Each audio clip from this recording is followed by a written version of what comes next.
Hello guys, तो मैं लेकर आ गई हूँ आप लोगों के लिए एक न्यू चाइनीज ड्रामा। तो ड्रामा के स्टार्टिंग में हम हमारी मेन लीड गू को देखते हैं, जो गू ग्रुप का प्रेसिडेंट है और वो अपनी कंपनी में जा रहा था। तभी एक बंदा भागते हुए आता है और बताता है कि आपकी वाइफ मिल गई है। दूसरी साइड हम उसकी वाइफ बाई को देखते हैं और यही हमारी फीमेल लीड है, जो एक फूड स्टॉल चला रही थी। तभी वो देखती है कि कुछ गाड़ी आ रही है, तो वो जल्दी से अपना स्टॉल बंद करके वहाँ से भाग जाती है। थोड़ी दूर जाने के बाद देखती है कि कोई उसे फॉलो नहीं कर रहा और रिलैक्स हो रही थी कि मैं बहुत दूर आ गई हूँ, अब मुझे कोई नहीं पकड़ सकता। इतने में वहाँ पर हेलीकॉप्टर से कोई आता है और वो कोई और नहीं बल्कि गू ही था। और वो बुके लेकर बाई के पास आता है और कहता है कि मैं तुम्हें घर ले जाने आया हूँ। पर वो उस पर गुस्सा कर रही थी कि तुम ये सब क्या कर रहे हो, अगर तुम ऐसे ही करते रहोगे तो मैं अपना पेनकेक कैसे सेल करूंगी। वो कहता है अच्छा ही तो है, कोई बाय नहीं करेगा, सिर्फ तुम मेरे लिए ही बनाओगी। तो वो गुस्सा करने लगती है कि मैं अभी अभी तो अपना करियर स्टार्ट कर रही थी। इतने में गू को किसी का फोन आता है और वो बात करने के बाद कहता है ग्रैंडमा की पुरानी प्रॉब्लम वापस आ गई है, तो मुझे उनसे मिलने जाना होगा। मेरे जाने के बाद कंपनी को तुम ही हैंडल करोगी। बाई कहती है क्या ये सही रहेगा।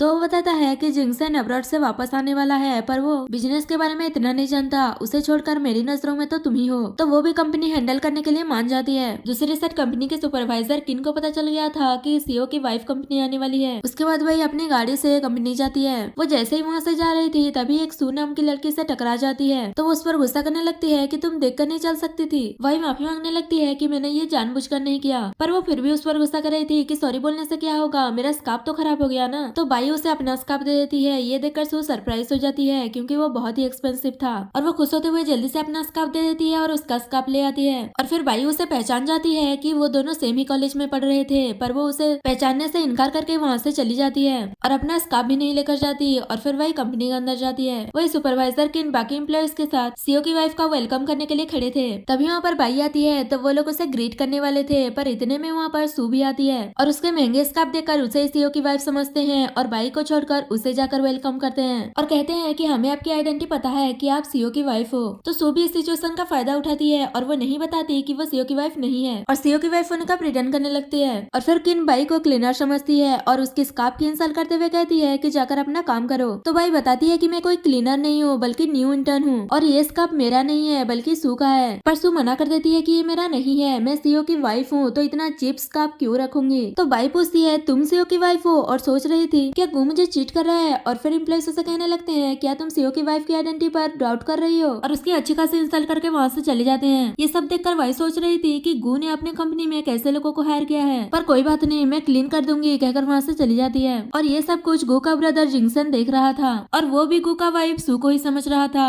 और सोचता है कि ये तो दूसरों को बुली करती है, पता नहीं ब्रदर ने इसके अंदर क्या देख लिया। और वो गू को फोन करके कहता है कि मैं तुम्हारी वाइफ से मिल चुका हूँ और उसकी बुराई करने लगता है कि वो बिल्कुल भी अच्छी नहीं है। पर गू तो बाई को समझ रहा था और कहता है कि तुम अपनी सिस्टर इन लॉ के बारे में ऐसा मत बोलो, उसकी बैड बिहेवियर मेरी वजह से है क्योंकि मैंने ही उसे स्पॉइल किया है। पर वो तो और नहीं सुन सकता था और कहता है मुझे कल की प्रोडक्ट लॉन्च की प्रिपरेशन करनी है। तो गू कहता है वो हमारी कंपनी के लिए बहुत ही इंपॉर्टेंट है, पर मुझे डर है कि मैं टाइम पर वापस नहीं आ पाऊंगा, इसलिए वो अपनी वाइफ को कल की लॉन्च पार्टी में गू ग्रुप को रिप्रेजेंट करने के लिए कह देता है और फोन कट कर देता है। ये सुनकर जिंगसन शॉक्ड हो जाता है कि उस जैसी लड़की हमारे गू ग्रुप को कैसे रिप्रेजेंट कर सकती है, पता नहीं ब्रदर क्या क्या कर रहे हैं। वही क्लीनिंग कर रही थी और फिर किन से कहती है कि मैंने क्लीनिंग कर दी है, क्या अब मैं जा सकती हूँ। वो लोग हाँ कहते हैं। तभी सू जानबूझकर अपने रिंग को बाई के बैग में डाल देती है और फिर बाई जैसे ही अपना बैग लेकर जा रही थी तो सू एक्टिंग करने लगती है कि मेरा रिंग खो गया है और बाई से कहती है कहीं तुमने तो नहीं चुराया। तो वो कहती है ये तुम क्या कह रही हो, मैंने तो तुम्हारा रिंग देखा भी नहीं। तो वो कहती है अगर ऐसी बात है तो अपना बैग ओपन करो, मुझे चेक करना है। बाई गुस्सा कर रही थी कि ये क्या बदतमीजी है। तभी बाकी एम्प्लॉयज भी कहने लगते हैं कि मैडम सही कह रही है, तुम अपना बैग चेक करवाओ और जबरदस्ती उसका बैग लाकर चेक करने लगते हैं। तभी वो रिंग निकलता है तो सू एक्टिंग करने लगती है कि ये रहा मेरा रिंग। रिंग को देखकर किंग कहती है कि ये तो डायमंड रिंग है, मिस्टर गू ने ऑक्शन से 300 मिलियन में ये बया किया था। ऐसा बोलकर खुश हो रहे थे तो सू सोचती है कि कौन सा ऑक्शन, ये तो मैंने स्ट्रीट से खरीदा था, वो भी बहुत ही सस्ती है। फिर भी वो प्रिटेंड करती है कि वो जैसा बोल रहे हैं वैसा ही है, पर बाई को तो समझ आ गया था कि वो फेक है और कहती है कि ये तो बहुत ही सस्ती है। तो सब लोग उस पर ही चिल्लाने लगते हैं कि तुम कितने सेमलेस हो, तुम रिंग को चुराने में कामयाब नहीं हो पाई इसलिए क्लेम कर रही हो कि वो फेक है। सीईओ की वाइफ की चीज से फेक कैसे हो सकती है, अगर ये रिंग फेक है तो हमें रियल वाली दिखाओ। बाई कहता है हाँ मुझे पता है कि रियल वाला कहाँ है और वो उन सबको गू के ऑफिस के बाहर लेकर जाती है और कहती है कि रियल वाला गू के ऑफिस में है। और सू से कहती है तुम तो सीईओ की वाइफ हो तो तुम ये डोर अनलॉक कर सकती हो तो करो। तो एम्प्लॉयज भी कहने लगते हैं कि हाँ डोर ओपन करके दिखा दो और इसे चुप करवा दो और जबरदस्ती उसे स्कैनर के सामने खड़ा कर देते हैं, पर उससे वो डोर ओपन नहीं होता। तो वाई कहती है कि तुम सीईओ की वाइफ हो ही नहीं। तो सू कहती है कि मैं ये डोर ओपन कैसे कर सकती हूँ, ये लॉक खराब है। बाकी एम्प्लॉइज भी उसकी बातों में आ जाते हैं कि हाँ लॉक खराब ही होगा। तो बाई कहती है तुम लोग अभी भी गिव अप नहीं करोगे ना, तो ठीक है देखो कहकर वो स्कैन करके डोर ओपन कर देती है। ये देखकर सब लोग शॉक्ड हो जाते हैं, यहाँ तक कि सू भी। पर तभी अंदर से जिंगसन बाहर आता है और पूछता है कि तुम सब लोग यहाँ क्या कर रहे हो। उसे देखकर सब लोग गू समझ रहे थे और सू भी डर रही थी कि गू तो बिजनेस ट्रिप पर गया था, इतनी जल्दी कैसे आ गया। पर बाई क्लियर करती है कि ये गू नहीं है, तो वो कहता है कि हाँ मैं गू नहीं हूँ, मैं उसका ब्रदर हूँ। और तभी सू को लगता है कि बाई ने डोर ओपन नहीं किया बल्कि जिंगशन ने अंदर से डोर अनलॉक किया होगा। ये बस एक कोइंसिडेंट है। जिंगशन पूछता है कि तुम सब लोग यहाँ क्या कर रहे हो, तो किन बताने लगती है कि उस लड़की ने सीओ की वाइफ की रिंग चुराने की कोशिश कर रही थी और जब वो ऐसा नहीं कर पाई तो वो बोल रही है कि इसकी रिंग फेक है। जिंगशन कहता है सीओ की वाइफ। ये सुनकर सू डर रही थी और वो सोच रहा था कि मेरे ब्रदर का टेस्ट बहुत ही खराब है। और उसे देखकर सू को पता चल जाता है कि उसने सीओ की वाइफ को नहीं देखा और वो फिर से प्रिटेंड करने लगती है कि वो गू की वाइफ है। तो वो उस पर डाउट करने लगता है कि तुम सच में सीओ की वाइफ हो या झूठ बोल रही हो। वैसे भी मुझे ऐसा नहीं लगता कि इस लड़की ने तुम्हारी चीज चुराई है, बल्कि मुझे ऐसा लगता है कि तुमने इससे कुछ चुराया है। तो वो गुस्सा करने लगती है कि हम एक फैमिली है, तो फिर तुम आउटसाइडर का साथ क्यों दे रहे हो। जिंगसन कहता है कौन सी फैमिली, तुम्हारा कोई राइट नहीं है गो फैमिली में घुसने का। ये सब देखकर वही सोच रही थी कि ब्रदर थोड़ा इंटरेस्टिंग तो है। और फिर वो सू को स्पीच की फाइल देते हुए बताता है ब्रदर ने कहा है कि कल की प्रेस कॉन्फ्रेंस में तुम ही गो ग्रुप को रिप्रेजेंट करोगी और वहाँ तुम्हें ये स्पीच देना है। और जाते जाते उसे ये बताता है कि ब्रदर ने डिजाइनर केविन को तुम्हारे लिए कल की कॉन्फ्रेंस में पहनने के लिए एक ड्रेस डिजाइन करवाया है, तो टाइम से जाकर रिसीव कर लेना कहकर वो चला जाता है। ये सुनकर तो सू के साथ साथ सब लोग खुश हो रहे थे और कहते हैं कि वो तो बहुत ही फेमस डिजाइनर है और वहाँ की ड्रेसेस तो बहुत अच्छी होती है, तो क्या तुम हमें भी अपने साथ लेकर जाओगे, हम थोड़ा देख लेंगे। तो वो थोड़ा शो अप करते हुए मान जाती है। ये सब देखकर वाई उसे सबक सिखाने का सोचती है और फिर वो गू को फोन करके पूछती है क्या तुमने डिजाइनर केविन से मेरे लिए एक ड्रेस डिजाइन करवाया था। वो हाँ कहता है। तो वो कहने लगती है कि तुम पहले से उसका पेमेंट मत करना, मैं खुद करूंगी। वो पूछता भी है कि ऐसा क्यों, पर वो कुछ नहीं बताती। नेक्स्ट सीन में सब लोग डिजाइनर केविन के शोरूम में जाते हैं और वहाँ पर बहुत सारे डिजाइनर ड्रेसेस देखकर सब लोग खुश हो रहे थे कि ये तो मिलियंस में होगा। और सू भी शो अप करने में लगी थी और बाई सोचने लगती है कि ये सारी ड्रेसेस तो वही है जिसे मैंने चूज नहीं किया था। अभी वहाँ पर केविन आता है और वो बाई को मैडम कहकर बुला रहा था। तो किन कहती है कि आपको कोई गलतफहमी हुई है, रियल मैडम ये है, वो तो मैडम कहलवाने के लायक ही नहीं है। तो वो सू से माफी मांगता है कि मुझे पहचानने में गलती हो गई और वो तो एक्टिंग करे जा रही थी। ये देखकर बाई सोचती है कि तुम बहुत अच्छा एक्टिंग करती हो और मेरी एक्टिंग तुमसे बहुत बेटर है। और सू से कहती है पहले जाकर अपना ड्रेस ट्राई कर लो और देख लो कि तुम्हें फिट आती है कि नहीं, इससे पता चल जाएगा कि तुम रियल हो कि फेक। तो एम्प्लॉइज उस पर गुस्सा करने लगते हैं कि ये तुम क्या कर रही हो, ये रियल है। उसके बाद सू ड्रेस ट्राई करने जाती है पर उसे फिट नहीं आता। ये देखकर एम्प्लॉइज बातें करने लगते हैं कि सच में ये फेक तो नहीं, इसलिए इसे ड्रेस नहीं फिट आ रहा। तभी सू आकर उन पर चिल्लाती है कि ये तुम कैसी बातें कर रहे हो, मैंने इन दिनों बहुत ज्यादा खाना खा लिया था इसलिए मेरा थोड़ा वेट बढ़ गया है जिससे ये ड्रेस फिट नहीं आ रही है। और केविन पर भी चिल्लाती है कि तुमने ये कैसा ड्रेस बनवाया है और उसे वो ड्रेस ऑल्टर करने के लिए कहती है। तभी उस ड्रेस को लाया जाता है। उसे देखकर तो सब लोग शॉक्ड हो जाते हैं कि कितना प्यारा ड्रेस है। बाई भी ड्रेस को देखकर सोचने लगती है कि गू ने मेरे लिए बहुत अच्छा ड्रेस सिलेक्ट किया है, ये तो बहुत एलिगेंट लग रहा है। तभी एम्प्लॉय से उसे कहती है कि अगर तुमने ये ड्रेस प्रेस कॉन्फ्रेंस में पहना तो तुम तो बहुत ब्यूटीफुल लगोगी। तो वो केविन को जल्द से जल्द इस ड्रेस को ऑल्टर करवाने के लिए कहती है। तो मना करते हुए कहता है कि कल प्रेस कॉन्फ्रेंस है और कल तक ये ड्रेस रेडी नहीं हो सकता। पर वो उस पर चिल्लाती है कि कल तक मुझे ये ड्रेस किसी भी तरह चाहिए, तो उसे मानना ही पड़ता है। तो एम्प्लॉइज वहाँ की ड्रेसेस को देखकर कहने लगते हैं कि यहाँ तो मिलियंस की ड्रेस है। तो सू शो अप करते हुए उन लोगों को अपने लिए भी एक एक ड्रेस लेने के लिए कहती है और सोचती है कि मुझे इस सब का पैसा तो देना ही नहीं पड़ेगा क्योंकि मैं सीओ की वाइफ जो हूँ। एम्प्लॉइज खुश होते हुए अपने लिए एक एक ड्रेस चूज करके पहनकर आ जाती है। तभी बाई कहती है यहाँ के सबसे चीपेस्ट ड्रेस भी मिलियन से स्टार्ट होता है, तो क्या तुम इतना सब कुछ अफोर्ड कर पाओगी। तो एम्प्लॉइज कहते हैं कि इतना तो मैडम के लिए कुछ भी नहीं है। सू भी कहने लगती है तुम ये सब कुछ इसलिए बोल रही हो ना क्योंकि मैंने तुम्हारे लिए एक ड्रेस बाय नहीं कर दिया और शायद तुम भूल रही हो कि मैं सीओ की वाइफ हूँ, मेरे हस्बैंड ने पहले ही पेमेंट कर दिया होगा। तभी केविन बताता है कि सर ने आज का पेमेंट नहीं किया, आपको आज का पेमेंट खुद ही करना पड़ेगा और बताता है कि टोटल 19 मिलियन हुआ, तो बताइए आप कैसे पेमेंट करना चाहेंगी। ये सुनकर तो सू शॉक्ड हो जाती है कि मैं इतना पैसा कहाँ से लेकर आऊंगी। तभी बाई स्माइल करते हुए कहती है क्या हुआ, तुम इतना अफोर्ड नहीं कर पाओगी क्या। पर एम्प्लॉय सू का सपोर्ट करते हैं कि वो सीओ की वाइफ है, इतना तो उसके लिए कुछ भी नहीं होगा। तो सू को पेमेंट करने के लिए अपना कार्ड देना ही पड़ता है, पर उसके कार्ड में सिर्फ 2000 ही था, तो पेमेंट नहीं हो पाता। तो एम्प्लॉयज कहने लगते हैं कि तुम्हारा मशीन ही खराब होगा। तो सू भी ऐसा ही करने लगती है, जबकि उसे पता है कि उसके कार्ड में इतना पैसा नहीं है। तो वो लोग और 2-3 मशीन में ट्राई करके देखते हैं, फिर भी पेमेंट नहीं होता। तो सू कहती है कि हो सकता है कि आज के मेरे कार्ड का लिमिटेशन खत्म हो गया होगा। तभी केविन कहता है अगर आप लोग पेमेंट नहीं कर सकते तो आप लोगों को ड्रेस वापस करना होगा और उसके ड्रेस ऑर्डर करने का ऑर्डर भी कैंसिल कर देता है। ये सुनकर सब लोग शॉक्ड हो जाते हैं और एम्प्लॉयज तो ड्रेस वापस देना ही नहीं चाहती थी और बाई ये सब कुछ देखकर मजे ले रही थी।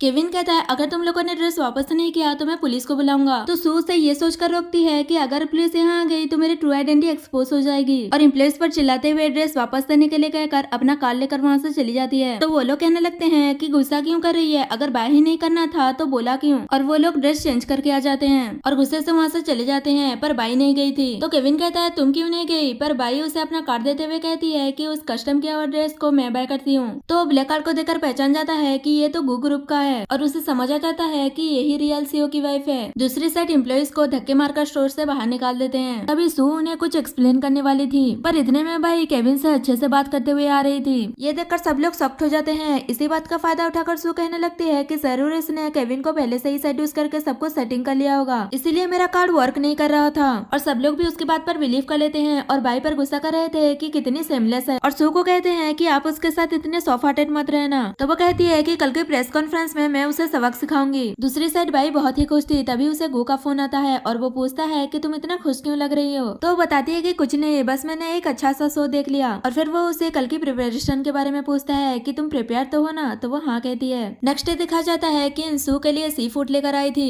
और उसे खाने के लिए देती है। तो वो थोड़ा टेस्ट करने के बाद कहती है कि इसका टेस्ट बिल्कुल भी अच्छा नहीं है, ये तुम कैसा खाना लेकर आई हो। तो वो कहने लगती है कि ये मैं नहीं बल्कि बाई लेकर आई है। उनकी ये सब बातें हो ही रही थी कि तभी वहाँ पर जिंक्शन आता है और सू से पूछता है कि तुम्हारी प्रिपरेशन कैसे चल रही है। ये प्रेस कॉन्फ्रेंस गू ग्रुप के लिए बहुत ही इंपॉर्टेंट है, तो तुमने स्पीच वगैरह सब कुछ प्रिपेयर कर लिया है ना। तभी किन कहती है कि ऐसा कैसे हो सकता है कि मैडम इसमें कैपेबल नहीं होंगी। तो सू भी कहती है कि हाँ मैंने सब कुछ प्रिपेयर कर लिया है। और उसके जाने के बाद वो जल्दी से स्पीच की फाइल वगैरह देखने लगती है, पर उसमें इंग्लिश में लिखा हुआ था। ये देखकर वो डरने लगती है कि अब तो मैं फंस गई और फिर बहाना बनाने लगती है कि मेरा पेट दुख रहा है। और सबके पूछने पर बताती है कि तुम लोग जो खाना लेकर आए थे वो सी फूड था और मुझे सी फूड से एलर्जी है। ये सुनकर वो लोग घबरा जाते हैं और बाई को बुलाकर उसे डांटने लगते हैं कि तुमने ये क्या किया, सी फूड से सू को एलर्जी है और तुम उसके लिए सी फूड लेकर आई। तो वो कहने लगती है पर मुझे तो नहीं लगता कि वो बीमार है। तभी सू थोड़ा और एक्टिंग करने लगती है बीमार होने की। ये देखकर सब लोग बातें करने लगते हैं, ऐसे में तो ये स्टेज पर नहीं जा सकती और ये प्रेस कॉन्फ्रेंस गू ग्रुप के लिए बहुत ही इंपॉर्टेंट है, अगर ये स्टेज पर नहीं गई तो हम सब तो गए। तो सू कहती है कि ये सब कुछ बाई की वजह से हुआ है, तो उसे स्टेज पर जाना चाहिए। और सब लोग भी उसकी बात मान जाते हैं और बाई को कहने लगते हैं कि ये सब कुछ तुम्हारी वजह से हुआ है, तो मैडम की जगह पर तुम स्टेज पर जाओगी। तो बाई इजीली मान जाती है और फिर सू उसे स्पीच फाइल देती है और सोचती है कि इस बार तो तुम गई, गू ग्रुप जरूर तुम्हें फायर कर देगा। वही बाई केविन को फोन करके अपना ड्रेस मंगवा लेती है। तो थोड़ी देर बाद केविन ड्रेस लेकर वहाँ पहुँच जाता है और फिर बाई प्रेस कॉन्फ्रेंस के लिए ड्रेस पहनकर रेडी हो जाती है। रेडी होने के बाद वो इतनी ब्यूटीफुल लग रही थी कि केविन भी उसकी तारीफ करता है। वही प्रेस कॉन्फ्रेंस स्टार्ट होने में थोड़ा लेट हो गया था, तो सब लोग बातें करने लगते हैं कि इतना लेट क्यों हो रहा है। तो जिंक्शन सू से कहता है कि तुम यहाँ बैठे बैठे क्या कर रही हो, जाकर स्टेज पर अपना स्पीच दो। तो वो कहती है कि मैंने कुछ गलत खा लिया था जिससे मुझे एलर्जी हो गई है, इसलिए मैं स्टेज पर नहीं जा पाऊंगी। पर मेरी जगह पर बाई स्टेज पर जाने वाली थी, पता नहीं कहाँ रह गई। तो एम्प्लॉइज कहती है कहीं वो स्टेज पर जाने के नाम से डर कर भाग तो नहीं गई। इतने में वहाँ पर बाई आती है और उसे वो ड्रेस पहने देखकर सू शॉक्ड हो जाती है। और फिर बाई स्टेज पर जाकर पहले अपना इंट्रोडक्शन देती है और वो जैसे स्पीच देने के लिए फाइल ओपन करती है तो उसमें कुछ होता ही नहीं, बस ब्लैंक पेपर था, क्योंकि सू ने पहले ही पेपर चेंज कर दिया था। और वो सोचती है कि सिर्फ ब्यूटीफुल बनकर आने से कुछ नहीं होता, अब तो तुम बर्बाद हो जाओगी। पर बाई बिना स्क्रिप्ट के भी अच्छे से स्पीच देती है और वो सब कुछ मैनेज कर लेती है। ये देखकर सू हैरान हो गई थी और बाकी सब बाई से इम्प्रेस हो गए थे और जिंक्सन भी उसकी तारीफ कर रहा था। तो सू को लगता है कि जरूर इसी ने उसकी हेल्प की होगी और फिर एक एक करके सब लोग बाई की तारीफ करने लगते हैं। ये देखकर सू गुस्से में वहाँ से चली जाती है और उसकी चमचियां भी उसके पीछे पीछे चली जाती हैं और उसे शांत करने के लिए कहती हैं कि वो तो बस एक इंटरव्यू था, वैसे भी आपने उसे चांस दिया था इसलिए वो स्टेज पर जा पाई, वरना तो वो इतना क्वालिफाइड भी नहीं है। तभी किन कहती है कि कल वीकेंड है तो क्यों ना हम रिलैक्स करने के लिए गू कॉर्पोरेशन के रेसिंग ट्रैक पर चलते हैं। और मैंने सुना है कि वहाँ पर बहुत सारे न्यू स्पोर्ट्स कर रहे हैं और वो सिर्फ गू कॉर्पोरेशन वालों के लिए है, तो क्यों ना आप हमें वहाँ लेकर चले। तो वो हाँ कहकर वहाँ से चली जाती है और फिर घर जाने के बाद वो एक सर्वेंट से पूछती है कि डैड कहाँ है। तो वो बताती है कि तुम्हारे डैड गू कॉर्पोरेशन के रेसिंग ट्रैक पर गए हैं, वहाँ पर उनका मेंटेनेंस का ड्यूटी लगा है, इसलिए वो आज रात वापस नहीं आएंगे। ये सुनकर सू सोचती है कि वहाँ पर मेंटेनेंस का काम हो रहा है, इसका मतलब वहाँ पर कोई नहीं होगा, तो कल मैं वहाँ सबको लेकर जा सकती हूँ कहकर खुश हो रही थी। दूसरी साइड बाई गू से बात कर रही थी और ग्रैंडमा के तबियत के बारे में पूछ रही थी। तो वो बताता है कि वो अभी ठीक है और कहता है कि कुछ ही दिन में हमारा वेडिंग एनिवर्सरी आने वाला है, तो मैंने तुम्हारे लिए एक स्पेशल गिफ्ट अरेंज किया है, तो कल याद करके चेक करने चले जाना। पर बाई गैस कर लेती है कि मैंने जो सुपर कार देखा था, क्या तुमने वही गिफ्ट प्रिपेयर किया है। वो हाँ कहता है तो वो खुश हो रही थी। नेक्स्ट डे सू सभी को वहाँ पर लेकर चली गई थी, तो सब लोग वहाँ के महंगे महंगे कार्स को देखकर खुश हो रहे थे और सू से पूछते हैं कि इसमें से तुम्हारा कार कौन सा है। तो वहाँ के मैकेनिक से पूछती है कि तुमने मेरा कार कहाँ पार्क किया है। जो सू के डैड है और वो भी उसके साथ प्रिटेंड कर रहे थे और कहते हैं कि वो अंदर है और फिर कहते हैं कि वो मिस्टर गू का है जो अपनी वाइफ को गिफ्ट देने के लिए प्रिपेयर किया है, अगर वो डैमेज हो गया तो वो हमें छोड़ेंगे नहीं, इसलिए तुम कुछ और चूज कर लो। तभी किन कहती है कि क्या हुआ, आप लोग क्या बातें कर रहे हैं। तो सू कहती है कि मैकेनिक तुम मेरा टाइम वेस्ट वेस्ट कर रहे हो, जल्दी चलो और मेरा कार दिखाओ। और फिर जैसे ही वो लोग अंदर जाते हैं तो उस कार को कवर किया गया था। तो सू अपने डैड से उस कवर को हटाने के लिए कहती है। तभी वहाँ पर बाई मना करते हुए आ जाती है। सब लोग उसे देखकर शॉक्ड हो जाते हैं और कहते हैं कि तुम यहाँ कैसे आई। बाई कहती है ये मेरा प्लेस है, तो जब चाहूँ मैं यहाँ आ सकती हूँ। और वो कार के पास जा रही थी तो सब लोग उसे डांटते हैं कि तुम्हारी हिम्मत कैसे हुई मैडम की कार को टच करने की, अगर तुमने उसे डैमेज कर दिया तो तुम उसे अफोर्ड भी नहीं कर पाओगी। तो वो कहती है अगर ये कार सच में उसकी होती तो उसे पता होता कि अभी अभी इस कार में पिंक कलर पेंट किया गया है और ये एक ऐसा पेंट है जिसे पेंट करने के बाद 3 दिन तक इस पर लाइट नहीं पड़ना चाहिए वरना ये डिस्कलर हो जाएगा। तो एम्प्लॉइज उससे पूछते हैं क्या सच में इसमें अभी अभी पेंट किया गया है। तो मना करते हुए कहती है कि ये मेरा कार है और मुझे पता है कि इसमें कोई पिंक कलर वगैरह पेंट नहीं किया गया है। तभी किन पहले तो बाई पर चिल्लाती है कि सुन लिया तुमने मैडम ने क्या कहा। और फिर सू से कहती है कि आप जाकर कवर हटा दीजिए, हमें भी देखना है कि वो कौन सा कार है। तो वो जा रही थी पर बाई कहती है कि इसमें पेंट का खर्चा 2 मिलियन का हुआ है, क्या अभी भी तुम इसका कवर हटाना चाहती हो। तो वो कहती है ये मेरा कार है और मैं जो चाहे वो कर सकती हूँ, कहकर वो कवर हटा देती है। तभी सब लोग गाड़ी को देखकर खुश हो रहे थे। और फिर किन कहती है कि मैंने ऑनलाइन देखा था, इसका प्राइस 35 मिलियन है और वर्ल्ड में ऐसी सिर्फ 5 ही गाड़ी है। तभी एक लड़की नोटिस कर लेती है कि गाड़ी में सच में पेंट लगा हुआ था जो कि अभी तक अच्छे से सूखा नहीं था। इतने में उस गाड़ी का कलर डिस्कलर होने लगता है। ये देखकर सब लोग हैरान हो जाते हैं और कहने लगते हैं कि इसका मतलब बाई सच कह रही थी। पर सू ये कहकर बात को कवर कर लेती है कि गाड़ी का कलर ही ऐसा है। कहती है कि चलो हम सब गाड़ी में घूम कर आते हैं। बाई को मना कर देती है कि तुम हमारे साथ नहीं आओगी। तो वो भी मान जाती है और सोचने लगती है कि मैं भी देखती हूँ मेरे बिना परमिशन के तुम गाड़ी में कैसे जाती हो। और फिर जैसे ही एक एम्प्लॉय कार में बैठने जा रही थी तो डोर ओपन ही नहीं होता। सू घबरा जाती है और वो भी ट्राई करने लगती है और मैकेनिक से उसका की मांगती है तो वो बताता है कि इसका कोई की नहीं है। तभी एक एम्प्लॉय उस पर चिल्लाने लगती है कि तुम ये कैसी बातें कर रहे हो, अगर इसका की नहीं है तो इसे स्टार्ट कैसे करेंगे। तभी दूसरी एम्प्लॉय कहती है ये सच कह रहा है, इसमें सच में कोई की होल नहीं है। बाई बताती है कि इसमें वॉइस कंट्रोलिंग सिस्टम लगा हुआ है, जैसे कि तुम कह रही हो कि ये कार तुम्हारी है तो तुम तो इसे जरूर ओपन कर पाओगी। सो हाँ कहकर डरते हुए कार को डोर ओपन करने की कमांड देने लगती है। तो वो हंसते हुए कहती है क्या तुम्हें कार का नाम भी नहीं पता और तुम उसे ड्राइव करने के बारे में एक्सपेक्ट कर रही थी। तो सब लोग बाई पर चिल्लाने लगते हैं और फिर उन्हें लगता है कि शायद कार खराब हो गया है। तो सू भी यही कहने लगती है कि हाँ हाँ कार खराब हो गया है। तभी बाई कहती है कि सच में कार खराब हो गया है या फिर तुम रियल ओनर हो ही नहीं। तो एम्प्लॉय सू का साथ देते हुए कहती है जबकि मैडम ने कह दिया कि गाड़ी खराब हो गया है तो तुम होती कौन हो उनसे क्वेश्चन पूछने वाली, तुम तो ऐसे बात कर रही हो जैसे कि तुम ही रियल ओनर हो। तो बाई बताती है कि ना सिर्फ मैं इस कार का ओनर हूँ बल्कि ये पूरा प्रॉपर्टी ही मेरा है। तो सब लोग हंसते हुए उसका मजाक उड़ाने लगते हैं और कहते हैं कि तुम पागल हो गई हो क्या, इतना झूठ क्यों बोल रही हो। तो वो कहती है कि मैं दूसरों की तरह झूठ नहीं बोलती जो कि कार को ओपन ही नहीं कर पाई। तो वो लोग कहने लगते हैं कि तुम नॉनसेंस बातें क्यों कर रही हो, मैडम ने कहा है ना कि वो खराब हो गया है। तभी वही कार को कमांड देकर ओपन कर देती है। ये देखकर सब लोग हैरान हो जाते हैं और मैकेनिक भी सोचने लगता है कि ये गाड़ी तो यंग मैडम के वॉइस से ही ओपन हो सकता है, तो क्या सच में ये रियल मैडम है। और फिर एक लड़की कहती है क्या सच में बाई ही इस कार के रियल ओनर है और इस प्रॉपर्टी की भी। तो सू चिल्लाने लगती है कि ये झूठ बोल रही है और मैकेनिक से कहने लगती है कि वो सबको बताओ कि ये प्रॉपर्टी किससे बिलोंग करता है। तो वो यही कहता है कि ये सब कुछ सू का है। तभी बाई भी गुस्सा हो जाती है और कहती है कि तुम झूठ क्यों बोल रहे हो, सच सच बताओ। पर एम्प्लॉइज बाई पर ही चिल्लाने लगते हैं कि तुम झूठ बोल रही हो और उसके बहुत ज्यादा इंसल्ट करते हैं और बाई भी उन्हें अच्छे से जवाब दे रही थी। और फिर मैकेनिक से चिल्लाकर पूछती है कि तुम झूठ क्यों बोल रहे हो, सच सच बताओ वरना बहुत बुरा होगा। तो वो डर के मारे घुटनों पर आ जाता है और वो कुछ बोलने ही वाला था कि तभी जिंगशन सू को ये कहते हुए आ जाता है कि तुम हमेशा हर किसी को बुली ही करती रहती हो क्या। और फिर उस मैकेनिक को वहाँ से जाने के लिए कहता है और फिर बताता है कि ब्रदर ने मुझे तुम्हें एक गिफ्ट डिलीवर करने के लिए कहा था पर तुमने तो पहले ही रिसीव कर लिया है। और उसे देखकर मन में सोच रहा था कि पता नहीं ब्रदर को क्या हो गया है, उन्होंने इतनी बैड वुमेन को चूज तो किया है और मुझे जबरदस्ती यहाँ गिफ्ट डिलीवर करने के लिए भेज दिया। तो भी उसे देखकर डर रही थी कि कहीं मैं एक्सपोज ना हो जाऊँ और एक्सक्यूज बनाकर वहाँ से जल्दी से जाने लगती है। पर किन रोकती है और कहती है कि अभी तो हमें फन करना था। तो वो उस पर गुस्सा करने लगती है कि ठीक है तुम खुद ही यहाँ एंजॉय करो, मैं जा रही हूँ कहकर वहाँ से चली जाती है। तो सब लोग उसके पीछे पीछे चले जाते हैं और फिर जिंगसन बाई से बात करने की कोशिश कर रहा था और उसके क्लोज हो रहा था पर वो पीछे हट जाती है और ये एक्सक्यूज बना कर कि मैं अपने रूम का डोर लॉक ही नहीं किया, मुझे जाना पड़ेगा कहकर वहाँ से चली जाती है। दूसरी साइड सब लोग जा रहे थे तो किंसू से पूछती है कि आप रियल सीओ की वाइफ हो तो हमेशा सेकंड हैंड मास्टर हमेशा आपसे रूट क्यों रहते हैं। दूसरी लड़की पूछती है कि बाई ने उस कार को ओपन कैसे कर लिया। तो सू झूठ बोल देती है कि बाई और जिंगसन के बीच अफेयर चल रहा है। ये सुनकर सब लोग शॉक्ड हो जाते हैं और कहते हैं पर उसकी प्रोफाइल में तो मेरिट लिखा है, वो मेरिट होते हुए ऐसा कैसे कर सकती है। और फिर सब लोग उसे भला बुरा कहने लगते हैं और एक लड़की तो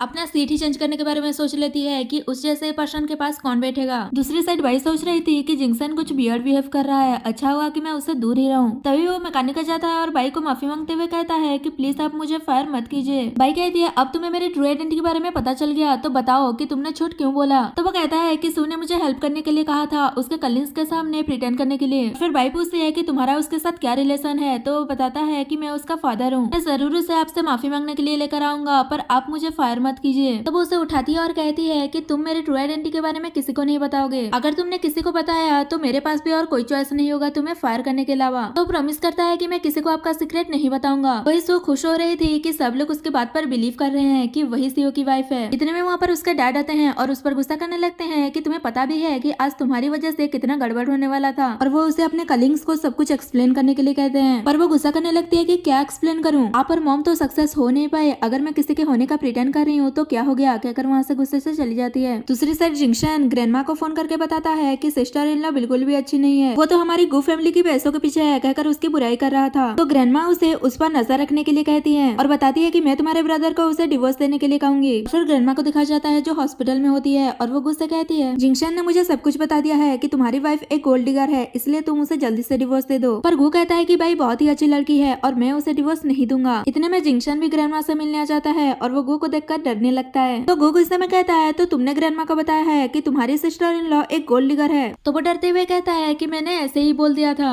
और उससे बचने के लिए ग्रैंडमा से कहता है पहले मुझसे मिस्टेक हो गया था, अब सिस्टर इन लॉ के साथ थोड़ा सा टाइम स्पेंड करने के बाद पता चला कि वो इतनी भी बुरी नहीं है। गू भी ग्रैंडमा से कहता है कि इससे शायद कुछ मिस्टेक हो गया है, और वो 3 दिन के बाद होने वाले गू ग्रुप के ऑक्शन में ग्रैंडमा को एक बार उसकी वाइफ से मिलने के लिए कहता है। भले ही वो उसे पसंद न करे तो ग्रैंडमा मान जाती है। उसके बाद दोनों ब्रदर्स बाहर आते हैं और फिर गू कहता है क्या तुम मरना चाहते थे, इसलिए तुमने ग्रैंडमा को अपने सिस्टर इन लॉ के बारे में ये सब कुछ कहा। तो वो कहता है पता नहीं उस वुमेन ने आपको कौन सा लव पॉइजन दे दिया है जिससे आप ग्रैंडमा की बात भी नहीं सुन रहे। गू कहता है तुम अपने काम से काम रखो, अगर तुमने मेरे पीठ पीछे गसिप करने की कोशिश की तो मैं तुम्हें गू फैमिली से बाहर निकाल दूंगा। तो जिंगशन कहता है मैंने अभी अभी आपकी हेल्प की और आप मुझे एटीट्यूड दिखा रहे हैं। तो वो पूछता है कि बताओ तुम्हें क्या चाहिए। वो कहता है मुझे भी हेल्प चाहिए और बताता है कि मैं आपकी वाइफ के कलिंग में इंटरेस्टेड हूँ। मैंने उसे अप्रोच करने की कोशिश किया था पर वो मुझे भाव ही नहीं देती। गू कहता है पहली बार तुम्हें किसी वुमेन ने भाव ही नहीं दिया। वो कहता है हाँ क्योंकि वो डिफरेंट है। पर गू हेल्प करने के लिए मना करते हुए कहता है कि पता नहीं तुम्हारी कितनी सारी गर्लफ्रेंड रह चुकी हैं, पर तुम जो कुछ भी करते हो बाहर करो, इससे मुझे कोई प्रॉब्लम नहीं है, पर तुम मेरे कंपनी के एम्प्लॉयज के साथ मैसअप मत होना, कहकर जाने लगता है। और वो बेचारा कहता रह जाता है कि इस बार मैं सीरियस हूँ। नेक्स्ट डे ऑफिस में बाई को सब लोग बुली करने के बारे में सोच रहे थे, तो एक एम्प्लॉय कहती है कि ये कुछ ज्यादा तो नहीं हो जाएगा ना, पर वो उसकी बात नहीं सुनते और बाई को बुली करते हुए कहते हैं पता नहीं तुम जैसे मैरिड वुमेन यहाँ क्या कर रही है जो दूसरे मैन को फूल बनाती है। ये सुनकर बाई पूछती है कि ये तुम क्या कह रही हो। तभी सू कहती है अब रिटर्न करने की जरूरत नहीं है, मैंने पहले ही सबको बता दिया है कि तुम्हारे और सेकंड यंग मास्टर के बीच में क्या चल रहा है। बाई कहती है इसने कहा और तुम लोगों ने बिलीव कर लिया। तो किन कहती है उनके पास कोई रीजन नहीं है तुम्हारे खिलाफ रूमर्स फैलाने की, तो जरूर हम उनकी बात पर बिलीव करेंगे, और उसे क्रिटिसाइज करने लगते हैं कि मेरिट होने के बावजूद भी वो ये सब कुछ करती है। तभी बाई को गुस्सा आ जाता है और वो सू को ये कहकर सबक सिखाने लगती है कि तुम ही ने ये रूमर्स फैलाया है ना, तो मैं तुम्हारे मुंह को साफ कर देती हूँ। और सब लोग उसे रुकने के लिए कह रहे थे। इतने में वहाँ पर जिंगशन आता है और पहले तो वो सू की हालत देखकर स्माइल करता है और फिर कहता है तुम लोग यहाँ क्या कर रहे हो, अभी तो वर्किंग टाइम है ना, तो फिर तुम लोग काम क्यों नहीं कर रहे। तभी किन बताती है कि बाई मैडम को बुली कर रही थी। तो वो कहता है बाई बिना रीजन के उसे बुली क्यों करेगी, जरूर उसी ने पहले स्टार्ट किया होगा। सू कहती है मैंने कुछ नहीं किया, मैं तो बस उसे इतना कह रही थी कि वो तुमसे दूर रहे क्योंकि वो तुम्हारे लायक नहीं है। जिंगसन कहता है ये तुम डिसाइड नहीं करोगे कि वो मेरे लायक है या नहीं है, और वैसे भी ग्रैंडमा तुमसे बहुत ही डिसअपॉइंट है और कल के ऑक्शन में वो तुमसे मिलने आने वाली है, तो तुम अपने बारे में सोचो कि उनसे क्या बोलोगी। और फिर वो बाई की केयर करना चाहता था पर वो मना करते हुए कहती है कि मैं खुद की केयर कर सकती हूँ, तो वो वहाँ से चला जाता है। उसके बाद किन कहती है कि मैंने सुना है कि कल की ऑक्शन में बहुत सारे वीआईपी लोग आने वाले हैं। दूसरी एम्प्लॉय कहती है काश हम भी वहाँ जा सकते और वहाँ की कोई वीआईपी मुझे लाइक कर ले। तभी बाई कहती है ये इतना मुश्किल भी नहीं है, सू तो सीओ की वाइफ है ना, तो वो हमें वहाँ ले जा सकती है। तो एम्प्लॉय सू से कहती है कि हमें भी अपने साथ वहाँ लेकर चलिए ना। तो वो कुछ नहीं बोल रही थी। तो बाई कहती है क्या हुआ, क्यों कुछ नहीं बोल रही हो, कहीं तुम्हें ही तो इन्विटेशन नहीं मिला। तो वो गुस्से में कह देती है कि हाँ मैं सबको लेकर चलूंगी पर तुम नहीं आ सकती।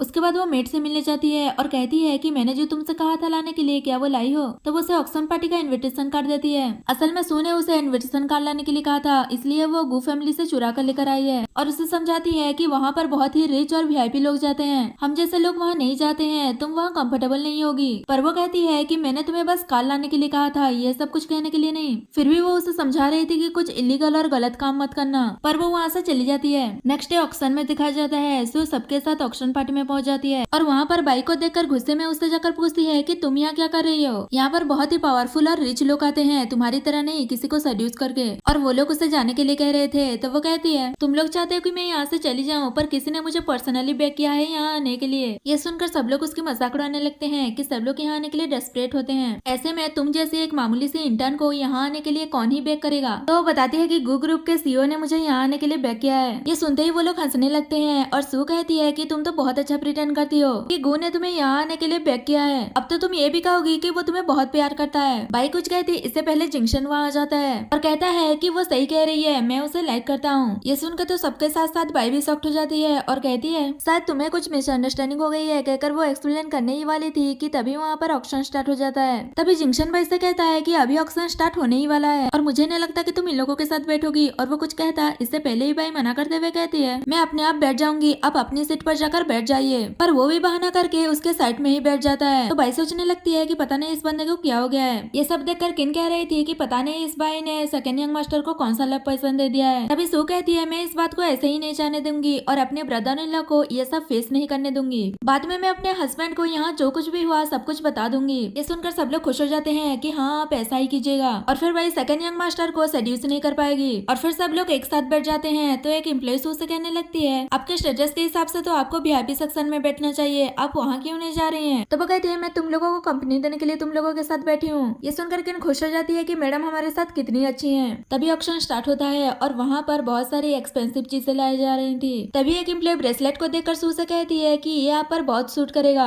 आपको इसे बाय करना चाहिए। तो वो कहने लगती है कि ये बस 10 मिलियन का है और ये मेरे वर्दी नहीं है। ये सुनकर भाई स्माइल कर रही थी। तो एम्प्लॉय पूछती है कि तुम स्माइल क्यों कर रही हो? भाई सू से कहती है कि ये ब्रेसलेट तुम्हारे वर्दी नहीं है या फिर तुम्हारे पास पैसे ही नहीं है जो तुम बीडिंग कर सको। तो वो उस पर गुस्सा करने लगती है और कहती है कि नेक्स्ट जो भी आइटम आएगा मैं उस पर बोली लगाऊंगी। और फिर वहाँ पर लास्ट आइटम लाया जाता है जो कि डायमंड का क्राउन था और उसकी स्टार्टिंग प्राइस 100 मिलियन था। ये सुनकर तो सू शॉक्ड हो जाती है। तभी वह कहती है कि 100 मिलियन क्या अब तुम बोली लगाओगी? और फिर सब लोग एक एक करके बिडिंग करने लगते हैं और बाई भी बिडिंग करती है। ये देखकर जिंक्शन को लगता है कि शायद बाई को वो पसंद आ गया है और वो उसके लिए बाय करने के लिए बिडिंग करता है। वहाँ पर गू का सेक्रेटरी भी थी और उसे भी लगता है कि शायद बाई को वो क्राउन पसंद आ गया है और गू को फोन करके बताती है। तो वो कहता है चाहे कुछ भी हो जाए उसे बाय कर लेना। तो वो 300 मिलियन का बिडिंग करती है। उससे देखकर किन कहती है कि ये तो मिस्टर गू का सेक्रेटरी है, लगता है कि मिस्टर गू ये आपको देकर अपना लव कन्फेस करने के लिए बाय कर रहे हैं। ये सुनकर तो वो भी खुश होने लगती है और कहती है कि थोड़ा लो प्रोफाइल रखो, ये बस डायमंड का क्राउन ही तो है। तो वो लोग कहने लगते हैं कि जब मिस्टर गू आपको ये दे देंगे तो हमें थोड़ा टच करने दीजिएगा।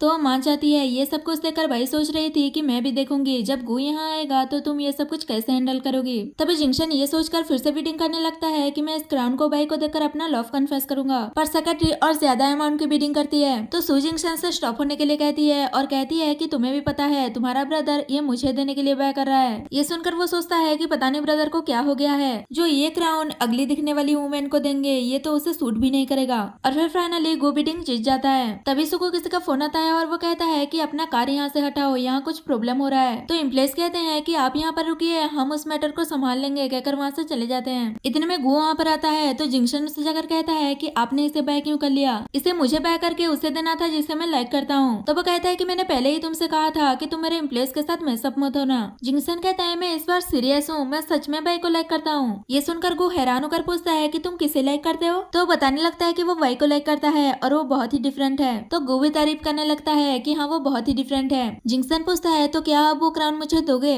पर वो मना करते हुए कहता है कि अगर तुम ये क्राउन उसे दोगे तो उसे अच्छा नहीं लगेगा। और वो क्राउन लेकर जा रहा था तो सू को लगता है शायद सब लोग सच कह रहे थे कि मिस्टर गू मुझसे सीक्रेटली प्यार करते हैं और वो क्राउन मुझे ही देंगे, अब मैं सच में मिसेस गू बन जाऊंगी, कहकर वो खड़ी होती है। पर गू तो भाई के पास जाकर क्राउन देते हुए कहता है कि ये मेरी वाइफ के लिए है। ये सुनकर सब लोग बातें करने लगते हैं। तो फिर सू कौन है? क्या मिस्टर गू के 2 वाइफ हैं? तभी सू गू से कहती है कि भाई आपकी वाइफ कैसे हो सकती है, शायद आपको कुछ मिस्टेक हुआ है। तो वो कहता है कि तुम हो कौन और तुम्हारी हिम्मत कैसे हुई मेरी वाइफ पर क्वेश्चन करने की। तभी भाई बताती है कि वो उसे इसलिए एक्सपोज नहीं कर रही थी क्योंकि वो देखना चाहती थी कि वो कब तक एक्टिंग करने वाली है। और फिर वो सबके सामने अनाउंस करता है कि उसकी एक ही वाइफ है और वो बाई है। ये सुनकर तो जिंक्शन भी शॉक्ड हो जाता है कि वह रियल सीईओ की वाइफ है और सोचता है इसका मतलब मैं अपने ही सिस्टर इन लॉ को लाइक करने लगा था। और फिर सब लोग सू के बारे में बात करने लगते हैं, इसका मतलब सू झूठ बोल रही थी, इसकी हिम्मत कैसे हुई झूठ बोलने की। ये सब सुनकर तो वो शॉक्ड ही हो गई थी। तभी उसे एक जेट पेंडेंट मिलता है तो वो उसे उठा लेती है। इतने में वहाँ पर गू की ग्रैंडमा आ जाती है और वो गू से कहती है कि मैं तुम्हें मैरिज करने से नहीं रोकूंगी, पर तुम एक ऑर्फन जिसकी कोई फैमिली नहीं है उससे मैरिज नहीं कर सकते,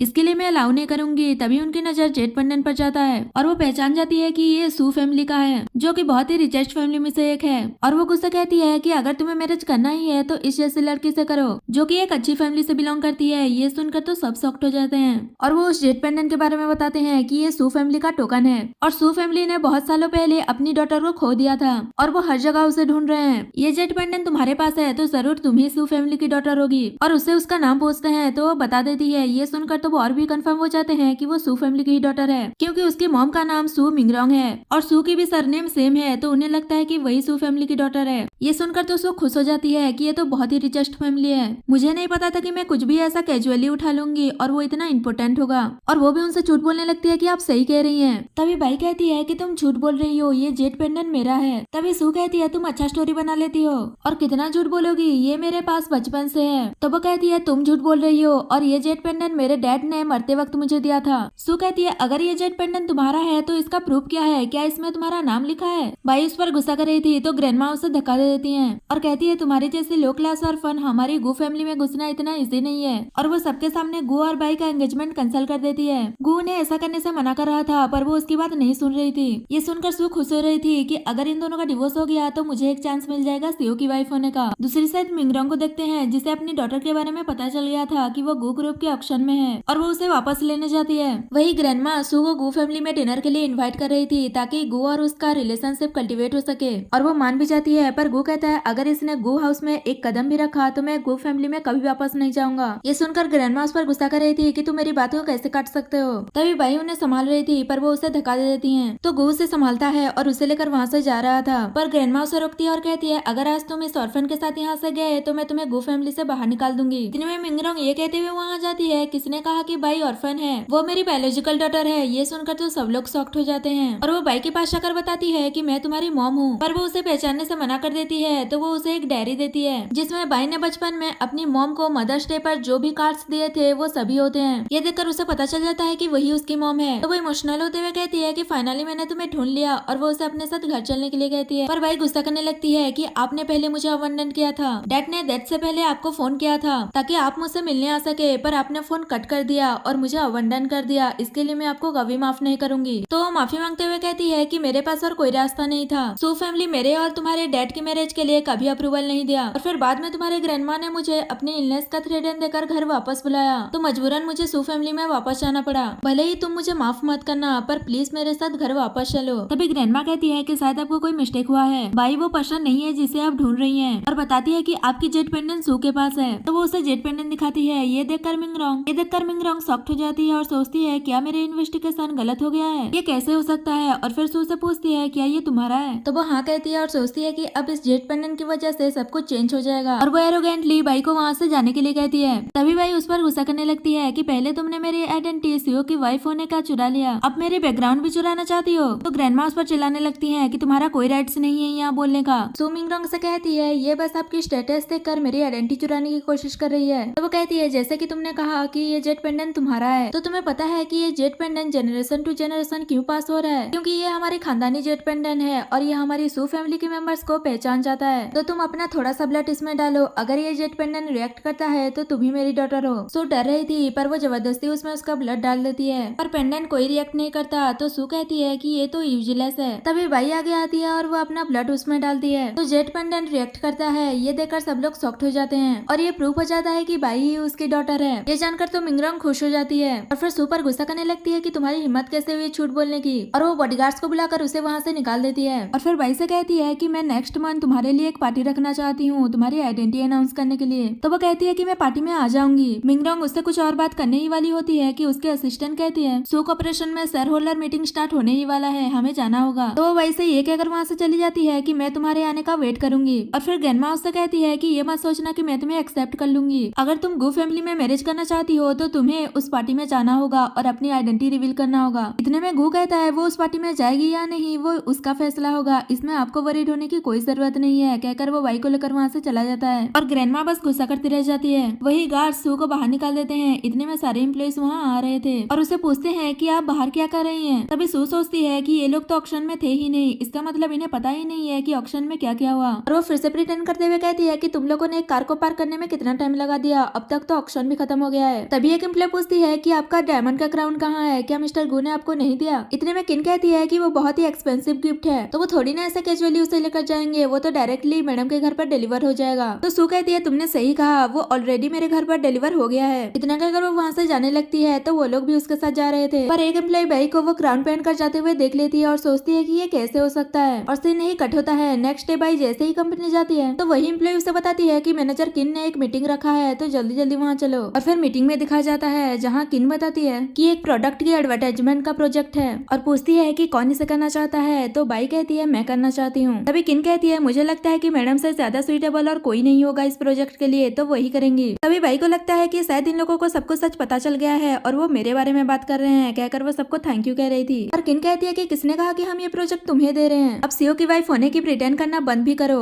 और कितना करोगी, तो भाई सच बताने ही वाली थी। पर तभी सू कहती है ऑक्शन में मिस्टर गू ने मुझे क्राउन दिया, तो क्या तुम जलीस हो रही हो। इस सुनकर वो समझ आती है कि वो अभी भी प्रिटेंड कर रही है और वो कहने लगती है कि ऑक्शन में तुम पब्लिकली एक्सपोज हो गई थी, फिर भी तुम प्रिटेंड कर रही हो। पर सू भी उस पर चिल्लाने लगती है। तभी वो अच्छी वाली एम्प्लॉय दोनों को शांत करने की कोशिश करती है और फिर बातों बातों में उन दोनों में बेट लग जाता है कि दोनों ही एक एक प्रोजेक्ट बनाएंगी और दोनों में से जो भी हारेगा उसे गो ग्रुप छोड़कर जाना पड़ेगा। इस पर दोनों ही एग्री होती हैं और फिर बाई कहती है कि मैं पहले ही बता रही हूँ कि इसके लिए मुझे एक बार अवार्ड भी मिल चुका है, तो बाद में मुझे मत बोलना कि मैंने तुम्हें वार्न नहीं किया था। पर कोई भी उसकी बात पर बिलीव नहीं करता और हंसकर उसकी मजाक उड़ा देते हैं और फिर वो वहाँ से चली जाती है। सू सोच रही थी कि एक बार मैं तुम्हें गो ग्रुप से बाहर निकाल दूं, उसके बाद मैं यहाँ सीओ की वाइफ होने का प्रिटेंड करते हुए रह सकती हूँ। उसके बाद रात में कंपनी से सब लोग चले गए थे, बस वो दोनों ही थे। बाई अपना काम कर रही थी तो सू झाँक कर देखने की कोशिश करती है। बाई देख लेती है और कहती है कि तुम ये क्या कर रही हो, तो वो कहने लगती है सब लोग चले गए हैं, तुम अभी तक क्यों नहीं गई। बाई कहती है इससे तुम्हारा कोई लेना देना नहीं है, अगर तुम्हें जाना है तो तुम जाओ। तो सू वहाँ से चली जाती है और फिर थोड़ी देर बाद बाई अपना काम खत्म करने के बाद वो भी चली जाती है। पर सू वापस आकर बाई का प्रोजेक्ट चुरा लेती है और उसके लैपटॉप से वो डिलीट कर देती है। नेक्स्ट डे जब बाई कंपनी आती है तो वो देखती है कि उसने जो स्क्रिप्ट बनाया था प्रोजेक्ट के लिए वो डिलीट हो गया है और फिर सबसे पूछती है कि किसने मेरा कंप्यूटर टच किया था।